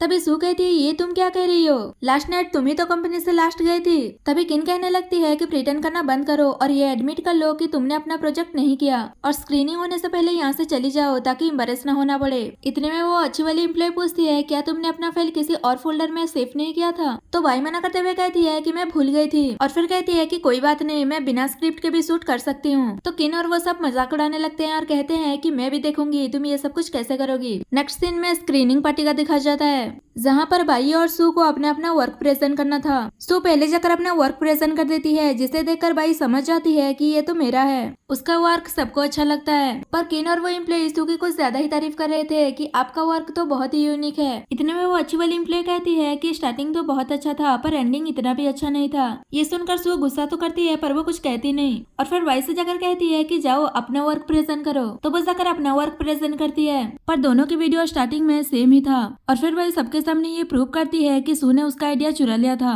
और फिर जैसे ही उसकी प्रोजेक्ट की एंडिंग देखते हैं सब लोगों को बहुत अच्छा लगता है और फिर बाई से पूछते हैं कि आपके वीडियो के लास्ट में जो लोगो है वैसा ही लोगो लास्ट ईयर जिसने अवार्ड जीता था उसके वीडियो पर भी था, तो क्या वो वीडियो भी तुम्हारा था। तो वो बताते हैं कि हाँ वो मेरा ही वीडियो था। ये सुनते ही वो लोग उसकी तारीफ करने लगते हैं कि वो एड तो बहुत चला था और बहुत अर्निंग की थी। इतने में किन कहने लगती है कि ये कैसे हो सकता है, ये तो बस एक छोटी सी इंटर्न है, आप जिस बिग शॉट की बात कर रहे हैं वो बाई नहीं हो सकती। दूसरी एम्प्लॉय भी कहने लगती है कि हाँ वो बाई नहीं हो सकती, उस एडवर्टाइजिंग अवार्ड में हमारी मैडम ने भी एड प्रिपेयर किया था, तो हो सकता है कि वो यही हो। पर एक बिजनेसमैन उन्हें डांट कर चुप करा देता है और फिर बाई से कहने लगता है कि हम आपके साथ 10 ईयर के लिए कॉन्ट्रैक्ट साइन करना चाहते हैं। ये सुन के तो वो सब शॉक्ड हो जाते हैं और कहने लगते हैं कि ये इतनी भी कैपेबल नहीं है, ये हर सिचुएशन को हैंडल नहीं कर पाएगी। इतने में वो अच्छी वाली एम्प्लॉय कहती है पर बाई की वीडियो तो मैडम से बहुत ज्यादा बेटर है। तो सू उस पर चिल्लाने लगती है और फिर किन फिर से बाई की बुराई कर रही थी। इतने में गू वहाँ पर आ जाता है तो सू उसे देखकर अपना मुंह छुपाने लगती है और फिर वो सू का प्रोजेक्ट फिर से प्ले करने के लिए कहता है और देखने के बाद पूछता है कि ये किसका है। तो वो बताते हैं कि ये आपकी वाइफ का है, पर वो मना करते हुए कहता है कि ये मेरी वाइफ का नहीं हो सकता। तो किन कहती है कि आप ऐसा क्यों कह रहे हैं, मैडम ने इसे बनाने के लिए बहुत एफर्ट लगाया है, यहाँ तक कि कुछ दिन तक सोए भी नहीं है। और फिर वो शॉक्ड होकर पूछता है कि कौन सा मैडम, और फिर वो बताता है कि मेरी एक ही वाइफ है और वो बाई है। ये सब सुनकर तो वो सब शॉक्ड हो जाते हैं और सू पर चिल्लाने लगते हैं कि इसका मतलब तुमने हमसे झूठ बोला। तो वो भी कहने लगती है कि मैंने कब कहा था कि मैं सीईओ की वाइफ हूँ, तुम लोगों ने ही समझ लिया। और फिर वो लोग डरने लगते हैं कि हमने रियल सीईओ की वाइफ के साथ ही गलत कर दिया। तभी बाईसू उसे कहती है कि मैंने पहले ही कहा था कि सुधर जाओ, पर तुम नहीं सुधरी। और उन दोनों एम्प्लॉयज पर भी चिल्लाती है कि तुम जैसे एम्प्लॉयज अगर गू ग्रुप में रहे तो वो बर्बाद हो जाएगा। ऐसा कहकर वो उन तीनों को फायर कर देती है और बॉडीगार्ड्स को बुलाकर उन्हें वहाँ से भगा देती है। बाई ने उस अच्छी वाली एम्प्लॉय को फायर नहीं किया था, तो वो आकर उसे माफी मांगती है, तो बाई उसे माफ कर देती है। नेक्स्ट सीन में बाई गू के साथ होती है, तो वो बता रहा था कि आज सू फैमिली की रीयूनियन पार्टी है। तो वो बताती है कि उसे जाने का मन नहीं है और दोनों अपना थोड़ा क्वालिटी टाइम स्पेंड कर रहे थे। इतने में जिंक्शन वहाँ आता है और उन्हें बताता है कि ग्रैंडमा की तबीयत खराब हो गई है और वो हॉस्पिटल में है। तो वो लोग हॉस्पिटल जाने लगते हैं। नेक्स्ट सीन में वो लोग ग्रैंडमा से मिलने पहुंच जाते हैं और पूछते हैं कि ये सब कैसे हो गया। तो जिंक्शन बताता है जब बाई ने मना कर दिया कि वो सू फैमिली की रीयूनियन पार्टी में नहीं जाएगी तो ग्रैंडमा बहुत गुस्सा हो गए और उनकी तबीयत खराब हो गई। ग्रैंडमा भी बाई से कह रही थी कि तुम्हें सू फैमिली की रीयूनियन पार्टी में जाना चाहिए। तो बाई उनकी कंडीशन देखकर पार्टी में जाने के लिए मजबूरन मानना ही पड़ता है। दूसरी साइड सू फैमिली में बाई के ग्रैंडफादर उसके घर वापस आने से खुश नहीं थे और कहते हैं मैं नहीं चाहता कि वो इलिजिबेट चाइल्ड घर वापस आए और यान को उसके साथ इनहेरिटेंस के लिए फाइट करना पड़े। मैं इसका परमिशन नहीं दूंगा। तो मिंगरोंग मना करते हुए कहती है कि मैंने डिसीजन ले लिया है। तो वो उस पर गुस्सा करने लगते हैं कि भले ही तुम रिचेस्ट वुमेन बन जाओ पर मैं अभी भी तुम्हारा फादर हूँ। तो वो भी कहती है कि अच्छा है कि आपको याद है आप ही की वजह से मेरी लव लाइफ बर्बाद हो गई और इस बार मैं ऐसा नहीं होने दूंगी। तो ग्रैंडपा के गुस्से में तबीयत खराब होने लगती है। तो यान कहती है गॉड मदर आपको तो पता है कि ग्रैंडपा की हार्ट की कंडीशन अच्छी नहीं है, तो वो इतना स्ट्रेस बर्दाश्त नहीं कर पाएंगे, इसलिए क्यों ना हम आज की फैमिली रियूनियन पार्टी को पोस्टपोन कर दें। ये सुनते ही वो उस पर गुस्सा करने लगती है कि कौन है तुम्हारी गॉड मदर, भले ही मेरे डैड तुम्हें एक्सेप्ट कर चुके हो पर मैं नहीं, और मेरे जो भी एसेट्स हैं वो सब मेरे बायोलॉजिकल डॉटर को मिलेगा, तुम्हें एक पेनी भी नहीं मिलेगा, कहकर वो वहाँ से चली जाती है। ये देखकर ग्रैंडपा उस पर गुस्सा कर रहे थे। तो यान कहती है कि आप चिंता मत कीजिए, पार्टी में मैं सबके सामने बाई को इतना ही उमलेट करूंगी कि वो सू फैमिली में आने का सोचेगी भी नहीं। नेक्स्ट सीन पार्टी में दिखा जाता है जहाँ यान मिंगडोंग को कहती है कि लगता है मेरी सिस्टर नहीं आने वाली, हमें आज की पार्टी कैंसिल कर देना चाहिए। इतने में बाई ये कहते हुए वहाँ जाती है कि किसने कहा मैं यहाँ नहीं आने वाली। मिंगडोंग उसे देखकर खुश हो जाती है कि फाइनली तुम यहाँ आ गई, और फिर बाई को सबसे इंट्रोड्यूस कराती है कि ये मेरी डॉटर है और गू ग्रुप की एक लौती हायर। ये सुनकर सब लोग बातें करने लगते हैं कि पहले ये ऑर्फन थी और अब देखो ये सू फैमिली की हायर बन गई है, कितनी लकी है ये। बाई भी अपने मॉम से कहती है कि ये सब कुछ क्या है, आपने तो कहा था कि ये बस एक फैमिली रियूनियन पार्टी है। तो वो कहती है पागल लड़की, मेरा जो कुछ भी है फ्यूचर में नेचुरली तुम्हारा ही तो होगा। उसके बाद यान किसी जाओ नाम के बंदे को पार्टी में बुला रही थी और कहती है कि तुम हमेशा से कुछ एक्साइटिंग करना चाहते थे ना, अब मौका है, आ जाओ। थोड़ी देर बाद वो आ भी जाता है और उसे पूछता है कि बताओ क्या काम है। तो बाई को दिखाकर बताती है कि वो सू फैमिली की हायर है, तुम हमेशा से किसी वेल्दी वुमेन के साथ प्ले करना चाहते थे ना, कहकर उसे एक टाइप का मेडिसिन देती है। तो वो मान जाता है और वो जाकर ड्रिंक में वो मेडिसिन मिला देता है। पर बाई पास में ही खड़ी होकर टचअप कर रही थी, तभी वो मिरर में सब कुछ देख लेती है और उसे पता चल जाता है। और फिर जब उसे अच्छे से बात करता है कि हमारी जाओ फैमिली और तुम्हारी सू फैमिली बिजनेस पार्टनर्स हैं, और वो ऐसे ही बातें करे जा रहा था, तभी बाई चुपके से उस ड्रिंक को चेंज कर देती है और फिर जाओ उसे ड्रिंक करने के लिए देता है। तो दोनों ही ड्रिंक करते हैं, पर मेडिसिन वाला वाइन जाओ ने पिया था, इसलिए थोड़ी देर बाद उसे उसका नशा होने लगता है। तो बाई उसकी केयर करने की नाटक करती है कि क्या हुआ, तुम्हें अच्छा फील नहीं हो रहा है क्या, चलो मैं तुम्हें रूम तक छोड़कर आती हूँ, कहकर उसे लेकर चली जाती है। ये देखकर यान खुश हो रही थी कि उसका प्लान कामयाब हो गया।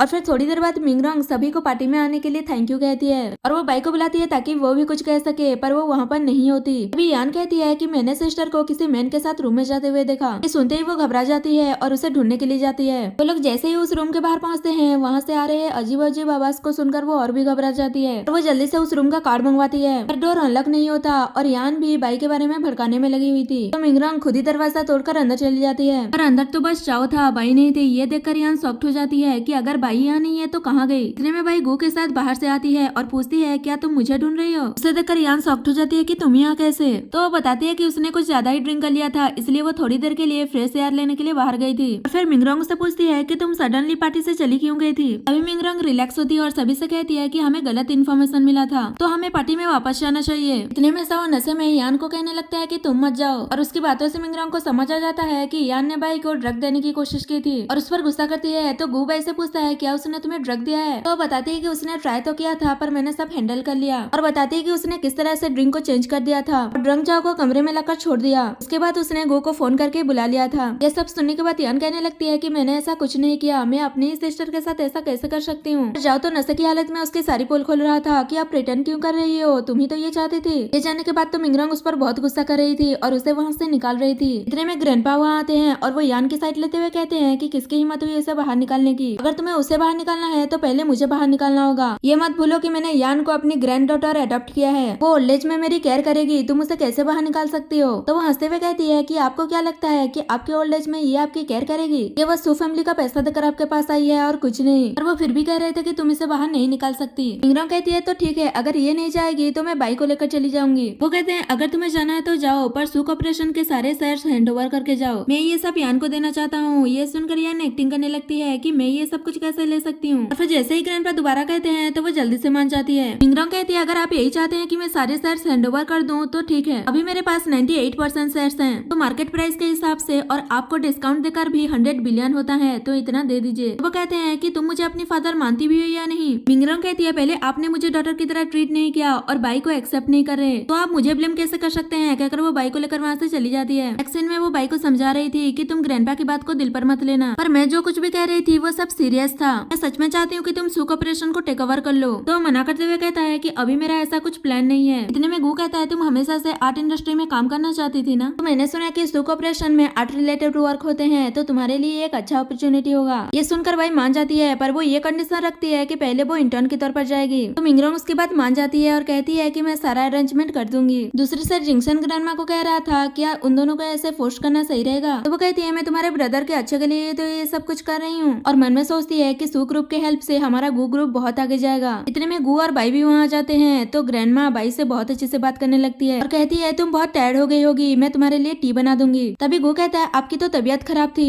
और अब आप में इतनी एनर्जी कहाँ से आ गई जो आप बाई के लिए टी बनाएंगी। वो कहती है कि डॉक्टर ने कहा है कि इतना कुछ सीरियस नहीं था और उसने मुझे डिस्चार्ज भी दे दिया। पर बाई समझ जाती है कि सू फैमिली की टाइटल की वजह से ग्रैंडमा चेंज हो गई है और उसके साथ ऐसा ट्रीट कर रही है। और फिर सब लोग घर के अंदर जाते हैं तो ग्रैंडमा बाई को टी बना कर देती है, तो वो टेस्ट करने के बाद बताती है कि अच्छा है और कहती है कि फ्यूचर में इतने छोटे छोटे काम को सर्वेंट को करने दीजिएगा क्योंकि मैं ये डिजर्व नहीं करती। तो वो थोड़ा सा गुस्सा करते हुए वहाँ से चली जाती है। और फिर गू से कंफर्ट कर रहा था तो वो कहती है मुझे पता है कि ग्रैंडमा सू फैमिली का यूज करके आगे बढ़ना चाहती है, कोई बात नहीं मैं संभाल लूंगी। तो वो मान जाता है। Next day Bai Su corporation में जाती है और अपने आप को इंट्रोड्यूस कराती है कि मैं न्यू इंटर्न हूँ, पर उस पर कोई भी ध्यान नहीं देता। और फिर दो एम्प्लॉयज उसे बुली करने लगते हैं और कहते हैं कि तुम जैसी इलिजिमेट चाइल्ड हमारी यंग लेडी की प्लेस कभी नहीं ले सकती। पहले तो बाई को समझ नहीं आ रहा था कि वो ऐसा क्यों कर रहे हैं और कौन सी यंग लेडी की बात कर रहे हैं, पर उनकी बातों से उसे पता चल जाता है कि वो यान के बारे में बात कर रहे हैं। और वो कहने लगती है तुम जिसके लिए ये सब कुछ कर रहे हो वो सू फैमिली की बायोलॉजिकल डॉटर नहीं है। इतने में यान वहाँ जाती है और पूछती है कि तुम सब किस बारे में आर्ग्यू कर रहे हो। और फिर बाई की इंसल्ट करने लगती है कि तुम कितनी चीफ हो और तुम्हारे यहाँ से बदबू भी आ रहा है, और एम्प्लॉइज भी उसका सपोर्ट कर रहे थे। तभी बाई कहती है कि तुम बस एक एडॉप्टेड डॉटर हो, तुम्हारी हिम्मत कैसे हुई दूसरों को चीफ कहने की, मुझे तो लगता है कि तुम्हारे यहाँ से बदबू आ रहा है। ये सुनकर वो गुस्सा कर रही थी, फिर खुद को कंट्रोल करके कहती है ग्रैंडपा ने पहले ही कहा है कि वो सू ग्रुप मुझे देंगे। बाई कहती है पर लॉ के हिसाब से एडॉप्टेड चिल्ड्रंस का इनहेरिटेंस में कोई राइट नहीं होता। ये सुनकर वो कुछ नहीं कह पाती और वहाँ से चली जाती है। और फिर तभी वहाँ पर मैनेजर फू वहाँ आता है और वो बाई को देखकर कहता है कि तुम कौन हो, यहाँ पर सब लोग अपने काम में बिजी हैं, तो तुम क्यों कुछ नहीं कर रहे। तो एम्प्लॉइज बताते हैं कि ये न्यू इंटर्न है और हमारी सो कॉल्ड यंग लेडी भी। इतने में यान कहने लगती है कि मैंने उसे कहा था कि मैं तुम्हारी हेल्प कर देती हूँ, पर उसने मुझे इग्नोर कर दिया और कहने लगे कि ये हमारा काम है, इससे उसका कोई लेना देना नहीं है। और एम्प्लॉइज भी उसका सपोर्ट कर रहे थे, तो बाई उन पर चिल्लाने लगती है। तो मैनेजर उन्हें शांत करता है और बाई से कहता है कि मुझे कोई फर्क नहीं पड़ता कि तुम कौन हो, यहाँ बस तुम एक इंटर्न हो। और बताता है कि 2 दिन के बाद सू कॉर्पोरेशन का आर्ट एग्जीबिशन होने वाला है, तो उसके लिए हेल्प करो कहकर वहाँ से चला जाता है। इस सब से बाई बहुत ही अपसेट थी और वो घर जाने के बाद बहुत सारे चिप्स खा रही थी। तो गू उसे ऐसे देख लेता है और पूछता है कि क्या हुआ, मेरी वाइफ को किसने गुस्सा दिला दिया। और कहता है क्या सू कॉर्पोरेशन में कुछ हुआ है, तो वो हाँ कहती है। तो गू कहता है अगर तुम हैप्पी नहीं हो तो घर वापस आ जाओ, मैं तुम्हें सपोर्ट करूंगा। पर वो मना करते हुए कहती है कि वो छोटी सी बात है, इतनी छोटी सी बात मुझे इफेक्ट नहीं कर सकता। तो वो कहता है कि मुझे बिलीफ है तुम सब कुछ कर लोगी।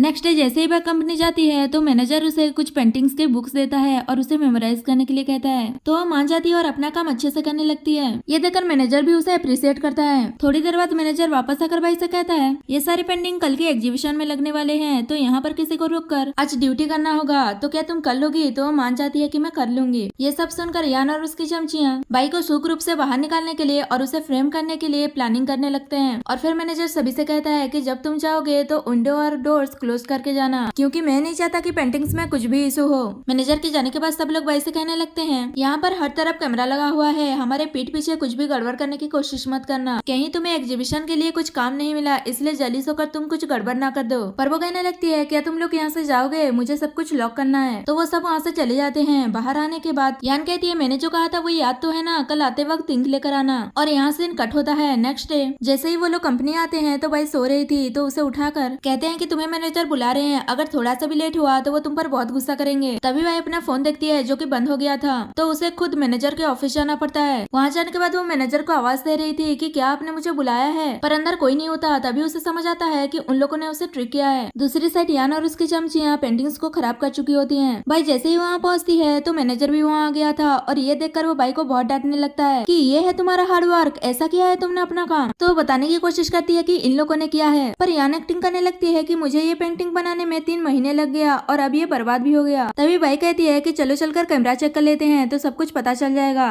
पर मैनेजर बताता है कि सारे कैमरास टूटे हुए हैं और उस पर गुस्सा कर रहा था। तो यान कहती है कि इस पर बाद में गुस्सा कर लीजिएगा, अभी हमें इस प्रॉब्लम का सोल्यूशन ढूंढना होगा। तो ये मैनेजर भाई से कहता है कि अभी एग्जीबिशन स्टार्ट होने में 10 घंटे बाकी हैं। इन 10 घंटों में तुम्हें सारे पेंटिंग्स रिकवर करना होगा। मुझे नहीं पता कि तुम ये कैसे करोगी, और अगर तुम ये नहीं कर पाई तो तुम्हें फायर कर दिया जाएगा। तो वो मान जाती है कि वो सब कुछ रिकवर कर लेगी। ये सुनकर यान और उसकी चमचिया बातें करने लगते हैं कि ये सब कुछ रिकवर तो नहीं कर लेगी, और फिर उन्हें लगता है कि वो 10 घंटे के अंदर किसी भी कीमत में ये नहीं कर पाएगी। सोचकर वहाँ से चले जाते हैं। उसके बाद भाई अपना काम करने वाली थी, इतने में उसे गू का कॉल आता है और पूछता है कि क्या आज तुम घर वापस नहीं आओगी। तो वो बताती है कि एग्जीबिशन के पेंटिंग्स में कुछ प्रॉब्लम हो गया है, तो मुझे पूरी रात काम करना होगा। तभी गू कहता है कि मैं तुम्हारी हेल्प के लिए किसी को ढूंढता हूँ, और फिर थोड़ी देर बाद गू बहुत सारे पेंटर्स को लेकर उसके ऑफिस पहुंच जाता है उसकी हेल्प करने के लिए। और फिर वो बाई की केयर करते हुए कहता है कि ये क्लियरली पता चल रहा है कि यान ने तुम्हें फ्रेम करने के लिए ये सब किया है। तो वो कहती है कि इस बार मैं इतनी इजीली उसे जाने नहीं दूंगी। नेक्स्ट दिन एग्जीबिशन का दिखा जाता है, जहाँ यान और उसकी चमचिया बात कर रही थी कि ऑलमोस्ट एग्जीबिशन का टाइम होने ही वाला है, और भाई अभी तक यहाँ नहीं आई, इसका मतलब उसने पेंटिंग्स को रिकवर नहीं कर पाई होगी। इतने में मैनेजर वहाँ जाता है और उन लोगों से पूछता है क्या तुम लोगों का किसी का भी भाई से कोई कांटेक्ट हुआ है, उसका फोन ऑफ आ रहा है और पता नहीं वो अभी तक क्यों नहीं आई। तो वो लोग कहने लगते हैं कि हो सकता है कि उसने वो पेंटिंग्स रिकवर नहीं कर पाई होगी, इसलिए वो कहीं भाग गई होगी। तो वो परेशान हो जाता है और उसे कांटेक्ट करने लगता है। उसके बाद यान सभी को बताने लगती है कि हमारी न्यू इंटेंट की वजह से एग्जीबिशन के सारे पेंटिंग्स डिस्ट्रॉय हो गए हैं, तो हम एग्जीबिशन को आगे कंटिन्यू नहीं कर पाएंगे कहकर वो कैंसिल करने वाली थी। पर इतने में बाई वहाँ जाती है और कहती है कि किसने कहा कि सारे पेंटिंग्स डिस्ट्रॉय हो गए हैं, और वो सारे पेंटिंग्स को लाकर रखवा देती है, और फिर सभी से कहती है कि 5 मिनट के बाद एग्जीबिशन स्टार्ट हो जाएगा। ये देखकर यान शॉक्ड हो गई थी और उसे पूछती है कि इतने कम टाइम में इतने सारे पेंटिंग्स को रिकवर करना इम्पॉसिबल है, बताओ तुमने ये कैसे किया। बाई कहती है जैसे कि तुमने मुझे फ्रेम करने के लिए सीक्रेटली पेंटिंग्स में इंक गिरा दिया था, मैंने तो बस उसे क्लीन किया है। तो वो सोचने लगती है कि भले ही तुमने पेंटिंग्स को क्लीन कर लिया होगा, पर इतने कम टाइम में पेंटिंग की डिटेलिंग नहीं ला पाई होगी, सोचकर खुश हो रही थी। पर जैसे ही पेंटिंग एग्जीबिशन में लगते हैं तो यान ये देखकर शॉक्ड हो जाती है कि वो पूरी तरह से रिकवर हो गए थे। और फिर जैसे ही एग्जीबिशन खत्म होता है तो सारे लोग खुश थे, और मैनेजर भी बाई की तारीफ करता है कि तुमने इस बार बहुत अच्छे से काम किया है, और मैं एचआर से तुम्हारे लिए बात करूंगा कि वो तुम्हें प्रमोशन दे दें। ये सुनकर तो वो खुश हो जाती है, और यान ये सब कुछ देखकर गुस्सा कर रही थी, और वो घर जाने के बाद भी गुस्सा कर रही थी। तो ग्रैंडपा उसे ऐसे देख लेते हैं और पूछते हैं कि तुम्हें किसने गुस्सा दिला दिया। तो वो कहने लगती है कि भाई ने मुझे बुली किया। ये सुनकर ग्रैंडपा भी भाई पर गुस्सा करने लगते हैं कि उसकी हिम्मत कैसे हुई तुम्हें बुली करने की, मैं कल ही एचआर मैनेजर से बात करके उसे फायर कर देने के लिए कहूंगा। दूसरी साइड भाई एग्जीबिशन के बाद गो के पास आती है और उसे थैंक यू कह रही थी, और बताती है कि मैनेजर ने मेरी तारीफ भी की और बहुत जल्द मेरी प्रमोशन भी हो जाएगा। ये सुनकर तो गो भी खुश हो जाता है, और फिर दोनों घर जाते हैं। नेक्स्ट डे भाई जैसे ही कंपनी आकर अपना काम कर रही थी तभी वहाँ एचआर मैनेजर आ जाती है और उसे एक एग्रीमेंट पर साइन करने के लिए कहती है। भाई मान जाती है क्योंकि उसे लग रहा था कि शायद वो परमानेंट एम्प्लॉय हो गई है, और सोचती है कि मैनेजर ने कहा था कि इसके लिए तो 2 दिन लगेंगे, पर इतनी जल्दी हो गया। पर तभी उसे एचआर से पता चलता है कि ये रेजिग्नेशन लेटर है और उसे कंपनी से फायर किया जा रहा है। ये सुनकर वो साइन करने से मना करती है और कहती है कि आप लोग मुझे फायर क्यों कर रहे हो, ना तो मैंने कोई गलती की है और ना ही मेरी वजह से कुछ प्रॉब्लम हुआ है, तो मुझे फायर क्यों कर रहे हो। तभी यान कहती है कि तुमने एग्जीबिशन की पेंटिंग्स को प्रोटेक्ट नहीं कर पाई थी और वो डिस्ट्रॉय हो गया था। तो बाई कहती है वो साफ साफ पता चल रहा था कि तुमने मुझे फ्रेम करने के लिए वो सब किया था, और वैसे भी मैंने उसका सोल्यूशन ढूंढ लिया था और एग्जीबिशन में उसके लिए कोई प्रॉब्लम नहीं हुआ। तभी चमचिया कहने लगती है कि तुम यंग लेडी को कैसे ब्लेम कर सकती हो, भला हम अपनी ही पेंटिंग्स को क्यों डिस्ट्रॉय करेंगे। ऐसे लोग जो कि गलती करने के बाद एडमिट भी नहीं करते, उन लोगों को सुख ऑपरेशन में नहीं रहना चाहिए। एचआर उन सबको चुप कराती है और बाई से कहती है कि तुम्हें इस एग्रीमेंट पर साइन करना होगा, चाहे तुम्हारी मर्जी हो या ना हो। वही मिंगरोंग भी बाई से मिलने आ रही थी। बाई कहती है ठीक है तुम मुझे फायर कर सकती हो, पर मुझे प्रॉपर रीजन चाहिए कि तुम मुझे क्यों फायर कर रही हो। तो वो कहती है तुम्हें क्या लगता है तुम जैसे एक मामूली से इंटर्न को फायर करने के लिए मुझे कोई रीजन चाहिए, तुम एक इलिजिमेट चाइल्ड हो, तुम्हारी हिम्मत कैसे हुई यंग लेडी का नाम लेकर कंपनी में ट्रबल क्रिएट करने की। इतने में मिंगरोंग वहाँ जाती है और पूछती है कि क्या कहा तुमने। उसे देखकर सब लोग डरने लगते हैं और वो कहती है कि मेरा कहने का मतलब ये नहीं था। मिंगरोंग कहती है मुझे लगता है कि वो तुम हो जो कंपनी में ट्रबल क्रिएट कर रही हो, कहकर वो मैनेजर को कॉल करती है और बताती है कि तुम्हारे डिपार्टमेंट की एचआर बोल रही है कि उसे किसी इंटर्न को फायर करने के लिए कोई रीजन नहीं चाहिए। तो वो कहता है कि शायद आपको कोई मिसअंडरस्टैंडिंग हुई है, मैं अभी वहाँ आता हूँ। पर वो वो उसे फायर कर देने के लिए कहती है और यहाँ से कहती है अगर मैंने दोबारा देखा कि तुम बाई को फूली कर रही हो तो मैं तुम्हें भी फायर कर दूंगी, कहकर वो बाई को लेकर वहाँ से चली जाती है। उसके बाद दोनों खाना खा रहे थे तो ग्रैंडपा उस पर गुस्सा करते हुए आ रहे थे कि एचआर मैनेजर मेरी पर्सन थी, तुम उसे कैसे फायर कर सकती हो। तो वो कहती है कि अब आप ओल्ड हो गए हैं, मैं कंपनी संभाल लूंगी, अब आपको रिटायरमेंट ले लेना चाहिए। ऐसा कहकर वो किसी को बुलाकर उन्हें नर्सरी होम भेज देती है। इससे यान बहुत ही गुस्सा हो गई थी और वो सोचती है कि अब मुझे ही कुछ करना होगा। उसके बाद वो सू से मिलने चली जाती है जो कि एक होटल में वेटर का काम कर रही थी। पहले तो वो उसे भड़काती है कि बाई की वजह से तुम्हारा सब कुछ चला गया, अगर तुमने बाई को बर्बाद कर दिया तो मैं तुम्हें बहुत सारे पैसे दूंगी और शू ऑपरेशन में एक जॉब भी दिलवाऊंगी। ये सब सुनने के बाद भी वो पहले मना कर रही थी पर बाद में उसके कहने पर मान जाती है और पूछती है कि बताओ क्या करना है। उसके बाद वो बाई के पास जाकर उससे माफी मांगने की एक्टिंग करने लगती है कि प्लीज मुझसे गलती हो गई, मुझे माफ कर दो, और बताती है कि गू ग्रुप ने मुझे बैन कर दिया है, उसके बाद कोई कंपनी मुझे हायर नहीं कर रहा, इसलिए मुझे एक रेस्टोरेंट में वेट्रेस का काम करना पड़ रहा है। तो वो उससे पहले खड़े होने के लिए कहती है पर वो कहती है कि जब तक तुम मुझे माफ नहीं करोगी मैं ऐसे ही रहूंगी। बाई कहती है ठीक है मैंने तुम्हें माफ कर दिया, अभी मैं गू ग्रुप में काम नहीं कर रही, जब मैं वापस आऊंगी तो गू से बात करूंगी कि वो तुम पर से बैन हटा दे। ऐसा कहकर वो वहाँ से चली जाती है और सू स्माइल करने लगती है।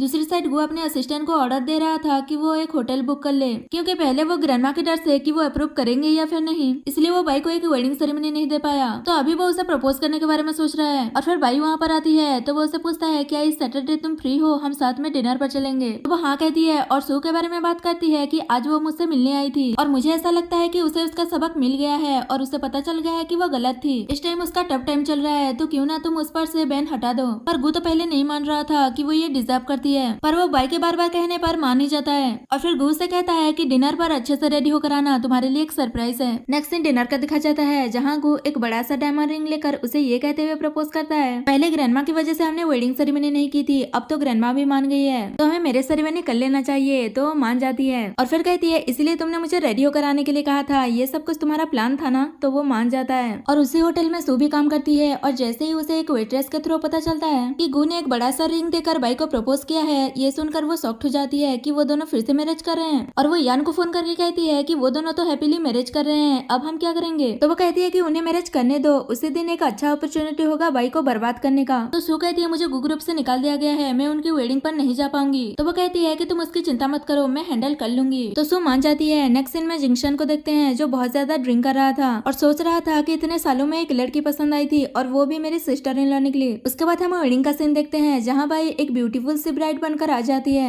उसके बाद दोनों की वेडिंग सेरेमनी होती है और दोनों रिंग एक्सचेंज करते हैं, इतने में सू वहाँ आ जाती है और बाई पर गुस्सा करते हुए कि तुम्हारी वजह से मेरा सब कुछ खत्म हो गया, कहकर वो एसिड से उस पर अटैक करने वाली थी, पर जिंक्शन उसे रोक देता है और फिर गू पूछता है कि तुम अंदर कैसे आई, पर वो तो उन पर गुस्सा करे जा रही थी। तभी बाई उसकी इन्विटेशन कार्ड देखकर समझ आती है कि यार नहीं ये सब कुछ किया है और फिर वो लोग पुलिस को बुलाकर उसे अरेस्ट करवा देते हैं। तो वो कह रही थी कि मुझे अरेस्ट करवाने का कोई फायदा नहीं है, मिस सू मेरी हेल्प करेगी और वो थोड़ी देर बाद मुझे छुड़वा लेगी। तभी जिंक्शन की तबीयत खराब होने लगती है क्योंकि वो एसिड थोड़ा उसके पैर में गिर गया था, तो सब लोग वरीड होने लगते हैं। वहीं पुलिस वाले सू से पूछ रहे थे कि तुम्हें ये सब कुछ करने के लिए किसने कहा और किसने तुम्हें एसिड दिया। तो वो कहती है कि बताने का भी कोई फायदा नहीं है और बताती है कि इस शहर के सबसे रिचेस्ट फैमिली की एडॉप्टेड डॉटर में सू ने ये सब करवाया है, क्या तुम जैसे मामूली से पुलिस वाले सू फैमिली के अगेंस्ट जा पाओगे। ये सब सुनने के बाद वो यान को कांटेक्ट करने के बाद बताते हैं कि उसने तो तुम्हें पहचानने से भी मना कर दिया और कहा कि उसने ऐसा कुछ भी करने के लिए नहीं कहा था। ये सुनने के बाद वो बहुत ही गुस्सा करने लगती है कि उसने बस मेरा यूज किया, पर कोई बात नहीं, अगर हम मरेंगे तो साथ में मरेंगे, कहकर वो पुलिस वालों को बता देती है कि मेरे पास उसके खिलाफ एविडेंस है। वही यान सोच रही थी कि अब सू पकड़ी गई तो एक्सपेक्ट कर रही है कि मैं उसे प्रोटेक्ट करूं। बाई लकी है जो इस बार वो बच गई, पर नेक्स्ट टाइम मैं अच्छे से बंदे को ढूंढूंगी। इतने में पुलिस वाले वहाँ जाते हैं उसे अरेस्ट करने के लिए। तो वो पूछती है क्या मेरे खिलाफ कोई एविडेंस है, तो वो एविडेंस दिखा देते हैं। असल में यान जब सू से मिलने गई थी तो सू ने उनकी कन्वर्सेशन रिकॉर्ड कर लिया था जिसमें साफ साफ पता चल रहा था कि यान ने ये सब कुछ करने के लिए कहा था और फिर पुलिस वाले उसे अरेस्ट करके ले जाते हैं। दूसरी साइड हॉस्पिटल में दिखाया जाता है जहाँ जिंक्शन को होश आ गया था, तो बाई उसे थैंक यू कह रही थी उसकी जान बचाने के लिए और माफी भी मांगती है क्योंकि उसने पहले से ही अपनी आइडेंटिटी उसे नहीं बताई थी। तो वो माफ कर देता है और कहता है कि अब तो हम फैमिली हैं और गू से कहता है कि मैं गू ग्रुप में इंटर्न की तरह काम करना चाहता हूँ, तो वो भी मान जाता है। इतने में मिंगरोंग परेशान होते हुए आ जाती है क्योंकि उसे लग रहा था कि बाई को चोट लगी है, पर बाई बताती है कि जिंक्शन ने उसकी जान बचाई थी